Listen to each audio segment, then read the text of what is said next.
We're back with our IFI Watch covering the newly disclosed or updated projects from 22nd of September to the 3rd of October 2025.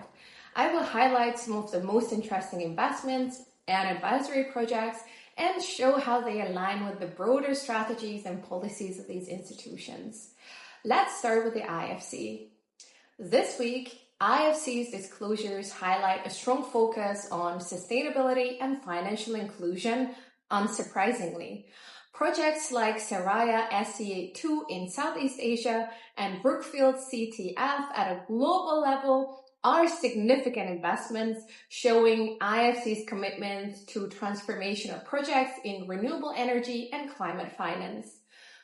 The Rincon lithium project in Argentina stands out as a Category A investment, combining potential high environmental and social risks. However, the support for the global energy transition is not negligible. On the advisory side, initiatives such as the IFC Startup Catalyst Booster Program in Africa demonstrate a strategic push to build local entrepreneurship ecosystems, supporting SMEs and innovation, which is ultimately at the heart of IFC's inclusive growth strategy. Moving over to the World Bank, we see a complementary set of priorities. The World Bank is still focusing on resilience, social protection, climate adaptation through its investments. For example, projects like accelerating access to wash in Eastern and Southern Africa and South Sudan National Wash Program aim to strengthen basic public services in fragile contexts. Policy-based operations such as Costa Rica's Fiscal Management and Green Growth Initiative combine fiscal sustainability with climate-aligned development. Disaster risk management remains central with operations in Rwanda, Guatemala, and the Solomon Islands that incorporate catastrophe-deferred drawdown options. These projects illustrate the bank's strategy of enhancing resilience in the most vulnerable regions. The more regional banks are also making significant moves.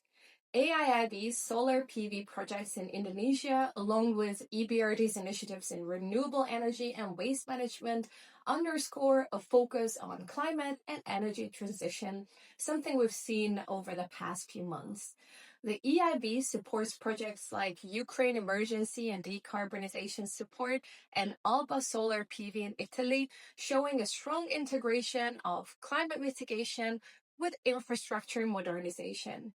Meanwhile, the IADB is advancing digital transformation, social investment, financial market strengthening across Latin America, emphasizing inclusive growth and institutional capacity building.